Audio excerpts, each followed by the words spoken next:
Salutations, bande de shinobi, et bienvenue dans Geeko Spirit, l'émission qui prouve que la culture geek, c'est pas que pour les gosses, c'est aussi et surtout pour ceux qui veulent réfléchir. Parce que bien souvent, quand on évoque un manga ou un comics par exemple, on pense bagarre, onomatopée, énergie ésotérique, tout ça. Et moi, j'aime bien ça, hein, c'est cool, ça fait partie de l'ADN. Mais souvent, c'est qu'un enrobage. Et derrière ça, il y a un message sur nous, notre rapport à la guerre, à la paix, la souffrance, notre rapport à la société, bref, sur notre humanité. Et pour ce premier épisode, on va pas faire original, hein, on va parler Naruto.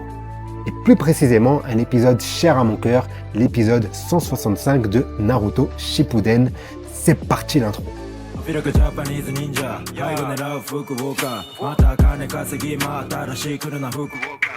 Et oui, hein, désolé pour les puristes, mais je vais plus m'attarder sur l'animé par rapport au manga papier. Pas que je dénigre l'un par rapport à l'autre, mais la première confrontation que j'ai eue avec cet arc, je l'ai eue avec le support animé. Donc, t'as capté quoi. Voilà. Mais d'abord, Naruto, ça parle de quoi ?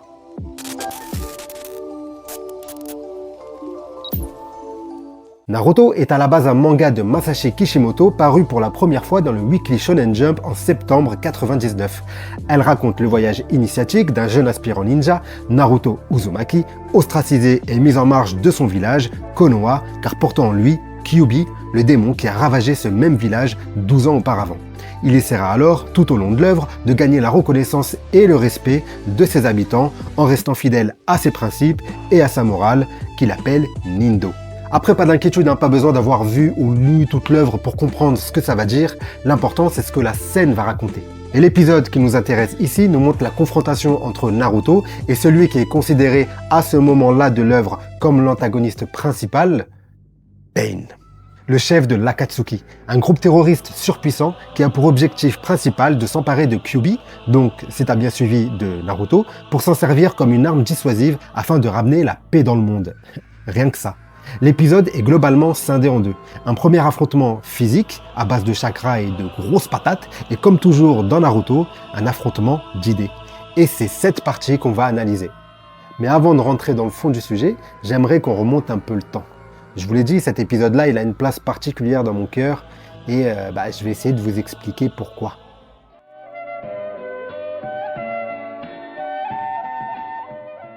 Je suis né en 88, et oui, je sais, je suis vieux. J'ai grandi avec le Club Dorothée, comme beaucoup. Et donc, j'ai construit ma culture audiovisuelle avec pléthore d'animations japonaises. Dragon Ball Z, Les Chevaliers du Zodiac, Ranma 1/2, Ken le Survivant.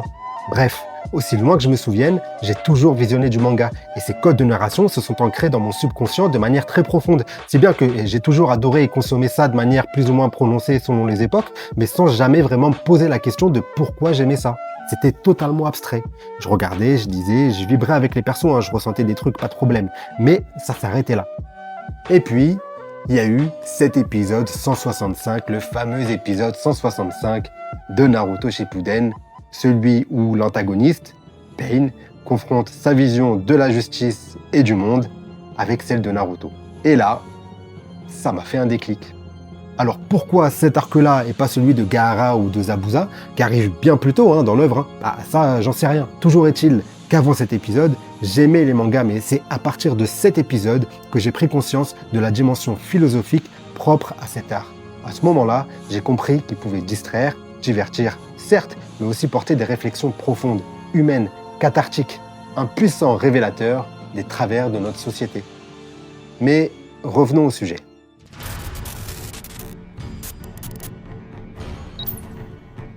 Pain, donc, a été forcé de tuer plusieurs amis de Naruto, et même de détruire entièrement son village, juste pour le faire appliquer. Suite à ça, Naruto débarque, regard vénère, bagarre, grenouille, et même s'il s'est bien battu, il se fait éclater par le chef de l'Akatsuki, qui décide alors de confronter la moralité du jeune shinobi.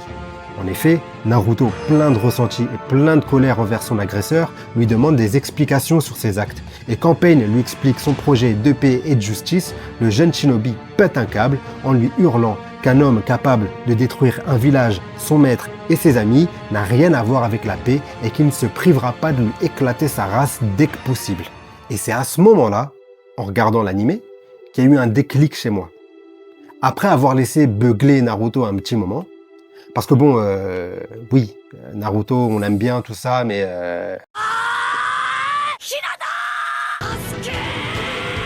il crie beaucoup. Ça fait mal aux oreilles. Donc, après une énième beuglerie, Pain, dans un calme froid et pragmatique, lui lance cette phrase qui va avoir l'effet d'un Rasengan psychologique sur Naruto.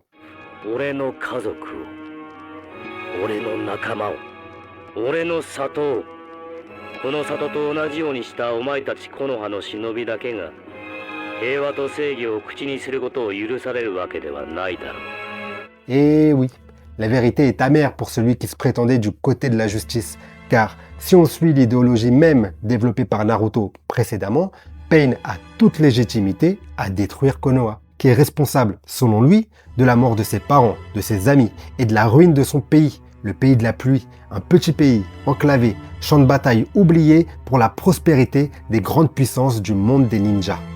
Le cycle de haine en somme, qui donne d'autant plus aux yeux de nous, spectateurs, crédibilité à son action. Et la rhétorique se termine par cette réponse cinglante par un Naruto abasourdi, dans un silence de mort, quand Pain lui demande quelle est sa solution face à cette peine, face à cette souffrance.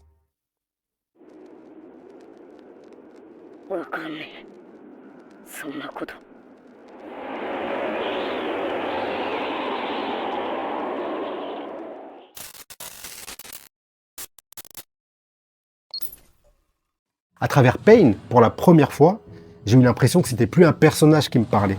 C'était l'auteur lui-même, un homme avec ses doutes, ses interrogations sur l'humanité. Et dans cet univers fictif, avec des ninjas, des shinobi, des grenouilles géantes, dans ce village détruit, et dans cette rage contenue, j'ai reconnu notre monde. Parce que le plan de Pain, au final, ce n'est ni plus ni moins que ce qui a été mis en place dans notre société d'après-guerre, qu'on appelle l'équilibre de la terreur. Et sous cette perspective, les bijoux, les monstres à queue, sont une allégorie de la puissance nucléaire.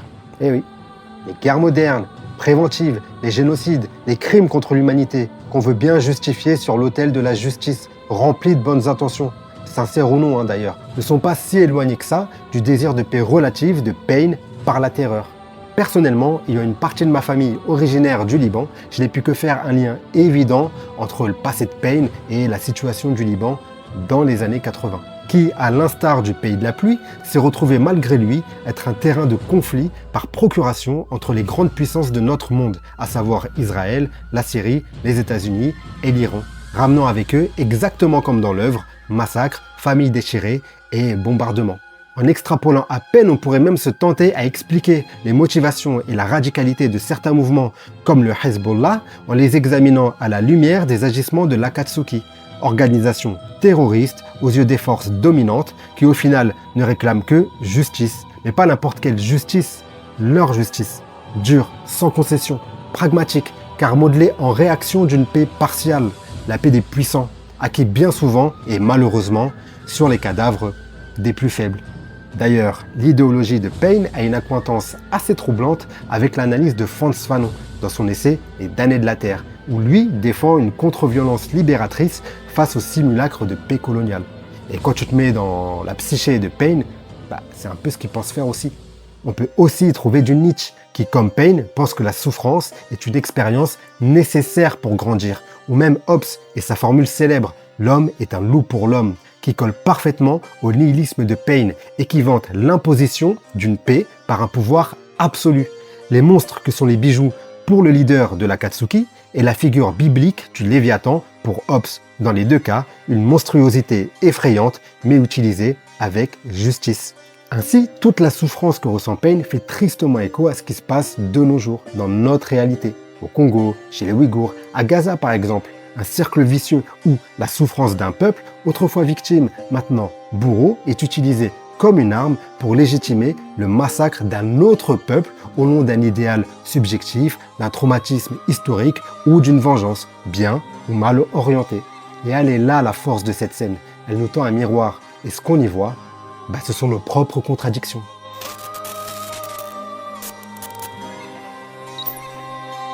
Après avoir parlé de guerre, de cycle de haine, de justice, de souffrance, de douleur, de pain. Et oui, il ne s'appelle pas Pain pour rien. Le nom est bien choisi. En fait, on se rend compte qu'on a juste parlé de nos propres névroses. Ce personnage, il peut représenter aussi bien la souffrance du colonisé, la révolte des peuples opprimés, ou bien une tragédie, celle de celui qui finit par devenir ce qu'il combattait. Car l'absurdité du monde, au final, c'est ça qui aura perverti ses valeurs. Et c'est ça qui le sépare de Naruto, qui lui, à l'inverse, ne perdra jamais de vue son Indo. Et maintenant, j'aimerais revenir à vous. Pas vous les fans du manga, vous, je vous fais des bisous. Vous, ceux pour qui, au mieux, c'est gentiment puéril, au pire, une absurdité de violence gratuite et débile. À vous, là, j'aimerais dire, donnez-lui une chance à ce manga. Pas pour les combats, pas pour le folklore, quoique, en vrai, c'est sûr que vous allez kiffer, mais pour ce que ça raconte. Sur l'humain, sur les conséquences de la souffrance et sur les sacrifiés de la justice. Eh oui, c'est tout ça Naruto. De fait, Naruto reste et restera l'un des mangas les plus profonds que j'ai jamais lus. Et si vous aussi, vous aimez réfléchir et vous questionner sur votre monde, ce manga, il est fait pour vous. Et dites-vous bien que là, je vous ai détaillé qu'une scène. Il y a plus de 500 épisodes. Et je ne sais combien de tomes. Voilà pour ce premier épisode. Je vous laisse dire en commentaire si vous avez aimé et s'il y a un épisode qui vous a touché comme moi cet épisode m'a touché. Et pas que dans Naruto, dans n'importe quelle œuvre. Parce que c'est ça le but de cette émission, vous faire prendre conscience. Conscience que le manga, le comics, le jeu vidéo, au final, ça reste qu'un support, un outil comme un autre permettant de raconter une histoire au même titre qu'un roman, une pièce d'opéra ou un film. Un support narratif permettant à l'auteur de nous greffer son ressenti. Et qu'on soit clair, mon but ici, c'est pas de faire prévaloir la culture geek sur une autre culture. D'ailleurs, si vous me demandez mes œuvres préférées à moi, il y a de fortes chances que je vous réponde le Horla de Maupassant et Dragon Ball de Toriyama, qui sont pour moi des génies d'une incroyable complexité, chacun dans leur domaine. Preuve que l'important, ce n'est pas le support de l'œuvre en soi, mais son essence. Et ça, qu'on soit une personne médiocre au talent discutable, une corporation capitaliste uniquement motivée par les figurines qu'elles ont à vendre, ou un artiste pleinement sincère, un génie de la narration, du gameplay, du level design, du dessin, ou même, sans être un génie, juste une personne relativement moyenne, mais quand même assez talentueuse pour réussir à communiquer un fragment de son regard sur le monde. Et si ce n'est que ça, je trouve que ça mérite plus de reconnaissance, et qu'on s'y attarde un peu. En tout cas, c'est la mission que je me donne. Sur ce, la paix sur vous les humains.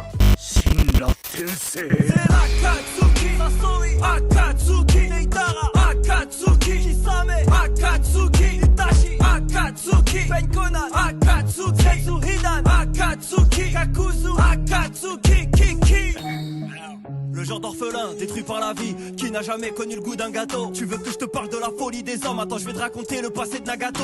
Akatsuki, c'est les restos du cœur. Si t'as pas à manger, tu peux nous rejoindre. Tu vois le mec là-bas s'appelle Sasori et ses marionnettes.